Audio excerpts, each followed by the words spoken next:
നമ്മുടെ ആത്മയുടെ ഒരു main confidence എന്താണ്? കാരണം 1000-ലധികം വെയിറ്റ് ലോസ് സക്സസ് സ്റ്റോറീസാണ് നമുക്ക് കൈമുതലായിട്ടുള്ളത്.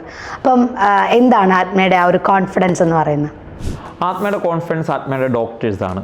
ആത്മയിൽ നിങ്ങൾ ഏത് ആത്മയിൽ പോയാലും ഒരുപോലെ നിങ്ങളെ ട്രീറ്റ് ചെയ്യാൻ പറ്റുന്ന, ഒരുപോലെ നിങ്ങളുടെ ഇഷ്യൂസ് മനസ്സിലാക്കാൻ പറ്റുന്ന ഡോക്ടേഴ്സാണ് ആത്മയുടെ ഏറ്റവും വലിയ കോൺഫിഡൻസ്. കാരണം ആത്മ പഠിച്ചുകൊണ്ടിരിക്കുന്ന ഡോക്ടേഴ്സിൻ്റെ സ്ഥാപനമാണ്, അല്ലാതെ പഠിച്ചു കഴിഞ്ഞ ഡോക്ടേഴ്സിൻ്റെ സ്ഥാപനമല്ല. ഞങ്ങൾക്ക് എല്ലാ ആഴ്ചയും കൃത്യമായി ഓരോ വിഷയങ്ങളെപ്പറ്റി പഠിച്ച് അവരിലൂടെയാണ് ആത്മ മുമ്പോട്ട് പോകുന്നത്. ഇപ്പോൾ വെയിറ്റ് ലോസിന് വേണ്ടി 10,000-കണക്കിന് കാരണങ്ങൾ വെയിറ്റ് ലോസിനുണ്ട്. അപ്പോൾ ആ കാരണം കണ്ടുപിടിച്ച് നമുക്ക് വെയിറ്റ് കുറയ്ക്കാൻ പറ്റുന്നു എന്നുള്ളതാണ് ആത്മയുടെ സക്സസ്. അതാണ് ആത്മയിൽ 1000-ൽ-അധികം പേഷ്യൻസ് സന്തോഷത്തോടുകൂടി സംതൃപ്തിയോടുകൂടി അവർ വെയിറ്റ് കുറഞ്ഞ് പോകുന്നതിൻ്റെ അർത്ഥം അവരുടെ ഡോക്ടേഴ്സ് എഫിഷ്യൻ്റ് ആണ് എന്നുള്ളതാണ്, സ്കിൽഡ് ആണ് എന്നുള്ളതാണ്. അതുകൊണ്ടാണ് എവിടെ പോയാലും നിങ്ങൾക്ക് ഒരേ ട്രീറ്റ്മെൻറ്റ് കിട്ടുന്നത്. നിങ്ങളിപ്പോൾ കോഴിക്കോട് ആത്മയിൽ ആദ്യത്തെ വിസിറ്റിന് പോയി, രണ്ടാമത്തെ വിസിറ്റിന് കൊച്ചിയിൽ ആത്മയിൽ വന്നാൽ ഡോക്ടേഴ്സിൻ്റെ പേര് മാത്രമേ മാറിയതായിട്ട് നിങ്ങൾക്ക് ഫീൽ ചെയ്തുള്ളൂ. കാരണം എല്ലാ ഡോക്ടേഴ്സും ഒരുപോലെ ആയിരിക്കും നിങ്ങളോട് അപ്രോച്ച് ചെയ്യുന്നത്. അതുകൊണ്ട് ഓൺലൈനിലും ഓഫ്ലൈനിലും എഫിഷ്യൻ്റ് ആയിട്ടുള്ള, സ്കിൽഫുൾ ആയിട്ടുള്ള, എപ്പോഴും പഠിച്ചുകൊണ്ടിരിക്കാൻ മനസ്സുള്ള, പഠിച്ചുകൊണ്ടേയിരിക്കുന്ന ഡോക്ടേഴ്സാണ് ആത്മയുടെ ഏറ്റവും വലിയ കോൺഫിഡൻസ്. ആ ഡോക്ടേഴ്സാണ് ഈ സക്സസ് സ്റ്റോറികളെല്ലാം ബിൽഡ് ചെയ്യുന്നതിൻ്റെ